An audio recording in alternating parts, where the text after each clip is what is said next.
A família como vai? Meu irmão, venha e responda. E nós estamos aqui mais uma vez pela Alvorada FM 106.3 e também pelas plataformas digitais onde a Rádio Alvorada de Londrina se faz presente. Você que nos acompanha aí pelo Spotify, pelo YouTube, você pode inclusive compartilhar esse momento de formação através desse podcast. E você que nos acompanha pela rádio também pode divulgar esse nosso modo de evangelizar por todas as plataformas. E o programa A Família Como Vai, ele quer nos colocar diante dos temas concretos da vida de família. E nós estamos já no programa passado e retomando nesse programa, estamos abordando o tema dos mitos e das crenças que muitas vezes bloqueiam a vida de família. Os mitos e as crenças que muitas vezes impedem que um casal tenha um desenvolvimento saudável da sua vida, da sua relação. Então, no programa passado, nós falamos, por exemplo, do mito que o casal muitas vezes alimenta, de que quando o casal está apaixonado, não vai ter dificuldade para enfrentar as dificuldades que aparecerem. E não é bem assim. A questão da paixão e do amor, nós tivemos oportunidade de abordar essa temática. Uma outra crença, um outro mito que nós abordamos é que os problemas do início da relação, eles vão sendo resolvidos com o tempo. Querido irmão, querida irmã, o tempo não resolve as coisas. O tempo é uma oportunidade que nós temos de olhar para as dificuldades e a partir daí construirmos juntos uma relação que seja uma relação saudável. Mas o tempo por si só, ele não é capaz de resolver as questões que envolvem a vida de casal. Então acreditar que só porque o tempo está passando as coisas vão mudar é uma crença, é um mito que muitas vezes nos traz muita frustração. Mas nesse programa de hoje, nesse podcast de hoje, eu quero começar com esta frase que para muitos é também um mito e uma crença, que diz assim: se um casal se ama de verdade, significa que sabem perfeitamente quais são as necessidades do outro. Então é uma crença, é um mito muito comum, às vezes no tempo de namoro, e que vai entrando pela vida de casado e que pode trazer muita confusão. Porque você está partindo do princípio de que o outro tem que se antecipar àquilo que você ainda sequer falou. Então você ainda não verbalizou, você ainda não manifestou e o outro tem que adivinhar aquilo que está dentro de você.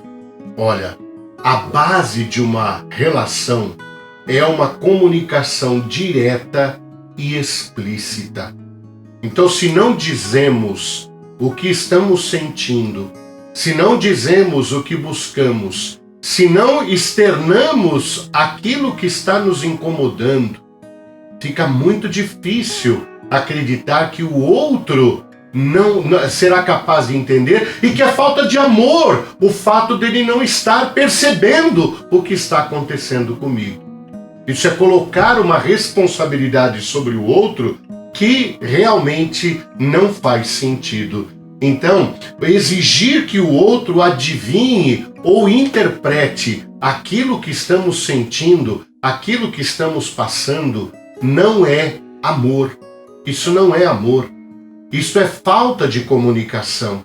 E nós temos que tomar muito cuidado, porque às vezes nos fechamos, ou usando aquela expressão que é bastante comum, emburramos, amarramos o burro, ficamos com aquela cara e só vamos piorando porque o outro não está entendendo aquilo que está acontecendo conosco.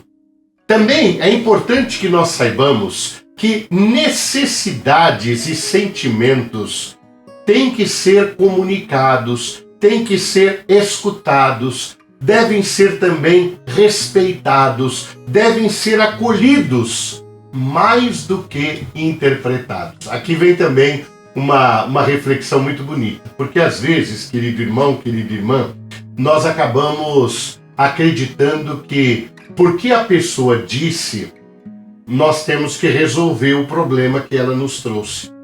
Às vezes a pessoa está com um sentimento, está com uma situação de frustração, está com alguma dúvida e ela partilha conosco. E aí nós nos sentimos na obrigação, como marido, como mulher, como namorado, como namorada, como noivo, como noiva, às vezes até como amigo, a dar para ela uma solução.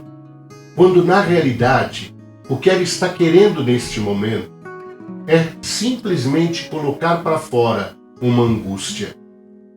Não está esperando que nós resolvamos, até porque, gente, nós podemos no máximo compartilhar ideias, mas as decisões são tomadas por cada pessoa individualmente. Então não nos sentimos obrigados a termos que dar uma explicação, a termos que dar uma orientação.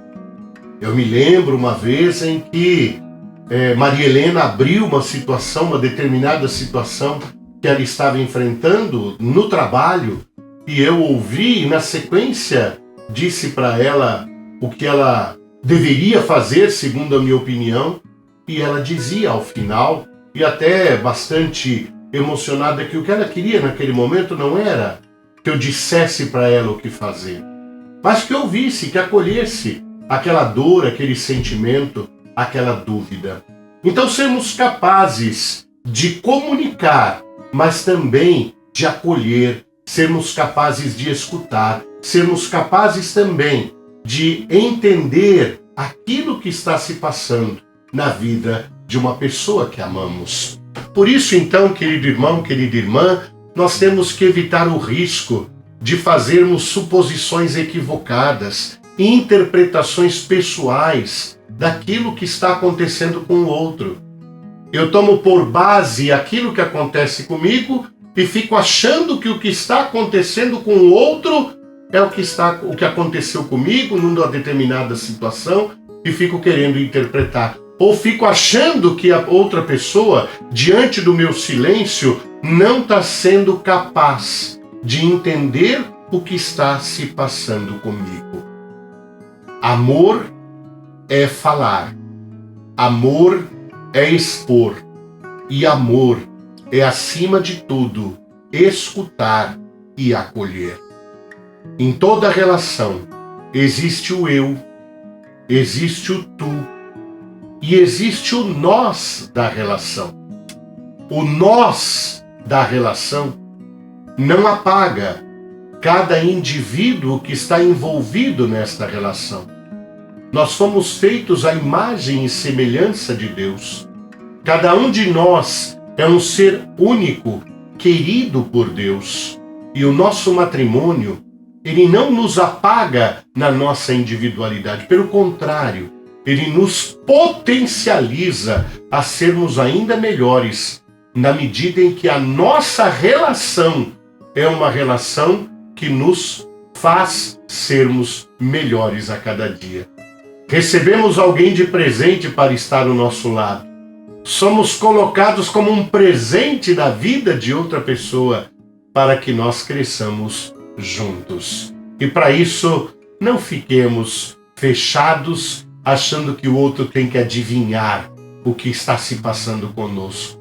Criemos um ambiente de diálogo e de partilha da nossa vida.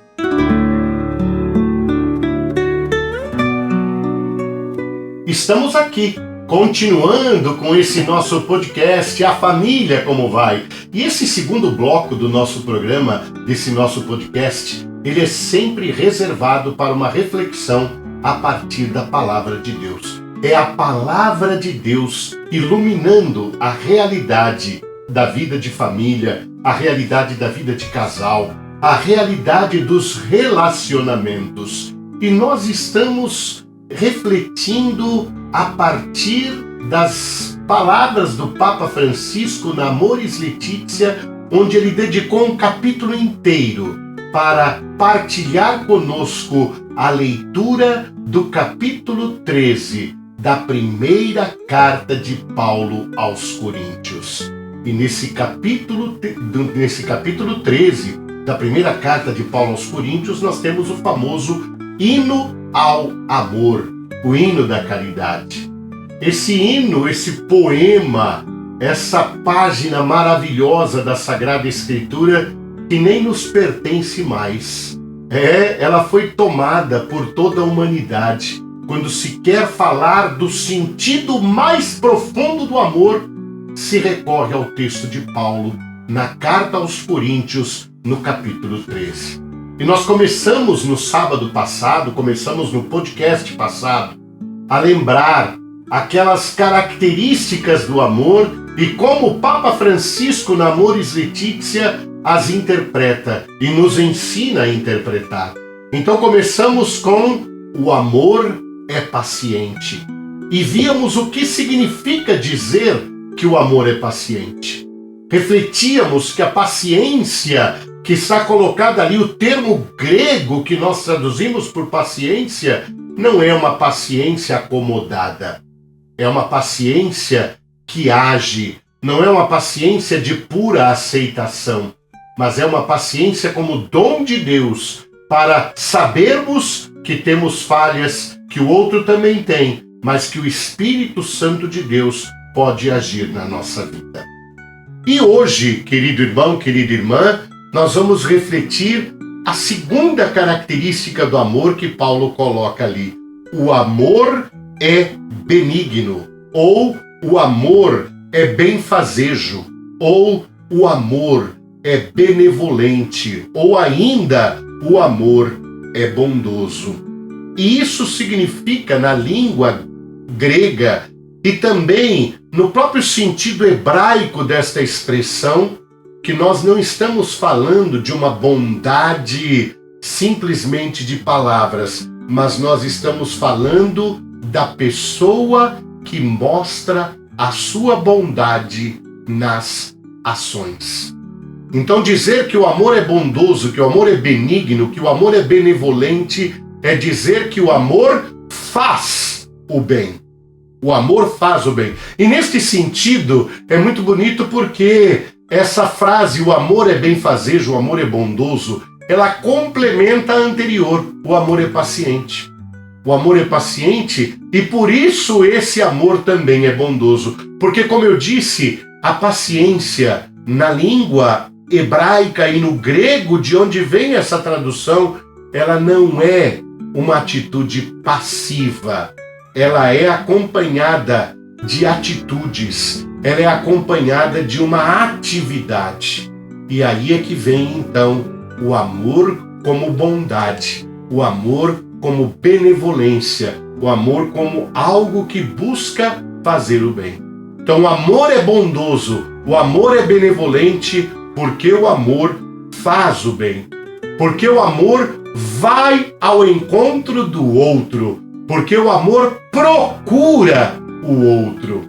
Então essa atitude extremamente importante, que não é uma atitude que muitas vezes corrói as relações, e que inclusive é o tema do podcast de hoje. Nós ficarmos quietos, achando que o outro vem até nós para entender o que nós estamos vivendo. Ao invés de irmos até o outro, abrirmos o nosso coração, permitirmos que o outro entre na nossa vida como um dom de Deus, como uma graça, para que nós possamos viver melhor. Este é o sentido do amor é bondoso. E aí nós complementamos, querido irmão, querida irmã, entendendo que neste sentido, para Paulo e para a nossa fé cristã, o amor está longe de ser apenas um sentimento. O amor não é apenas um sentimento. O amor é muito mais profundo. Amor, na língua hebraica, é fazer o bem. Amar é fazer o bem. E aí o Papa Francisco, como jesuíta que é, como filho de Inácio de Loyola, ele coloca lá no texto da Amoris Laetitia uma frase linda, uma frase maravilhosa, uma frase iluminadora de Santo Inácio de Loyola, que diz: o amor deve ser colocado mais nas obras do que nas palavras. O amor deve ser colocado mais nas obras do que nas palavras. Quanta atualidade nesta expressão! Quantas canções dizendo eu te amo, quantos poemas dizendo eu te amo, quanta coisa bonita falando do amor. Mas o amor se manifesta mesmo nas ações, nas obras.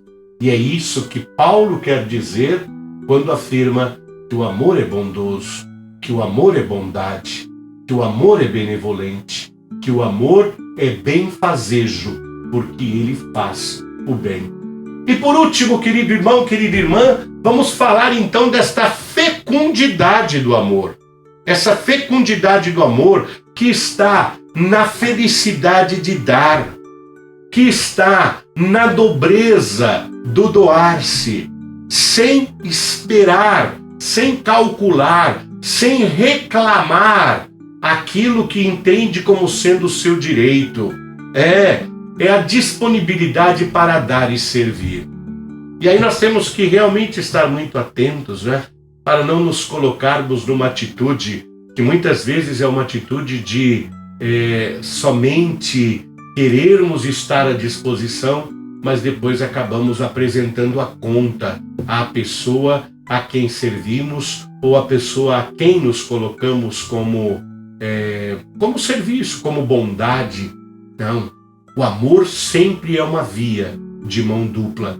E por isso, muitas vezes, dizer não é também ensinar ao outro que há uma parte que cabe a ele fazer. E isso é um discernimento que o casal tem que ter.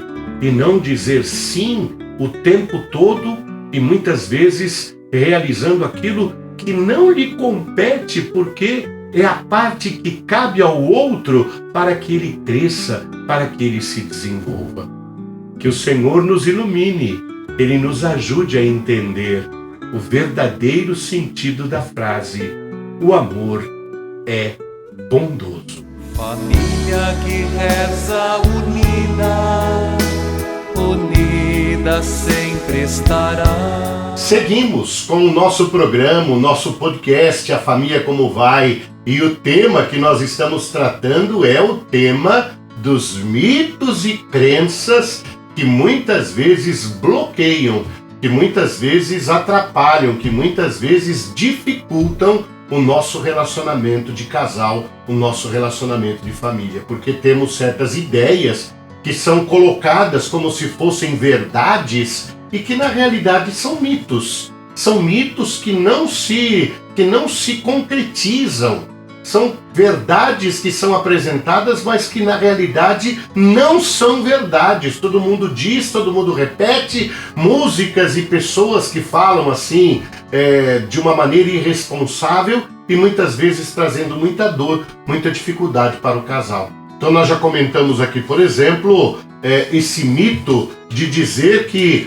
um casal é feliz quando um sabe o que o outro está pensando. Ou ainda, que quando um casal está apaixonado, todas as dificuldades são superadas. Ou ainda, aquele que diz que os problemas do início da relação, com o tempo, vão ser resolvidos. Dê uma olhada no podcast da semana passada e você vai poder, então, refletir conosco a respeito desses mitos e continuemos nesse programa de hoje e nesse podcast de hoje, aprofundando este tema da vida de família, da vida de casal. E sabe qual é o mito que eu quero trazer? Qual é a crença que eu quero trazer agora para a nossa reflexão?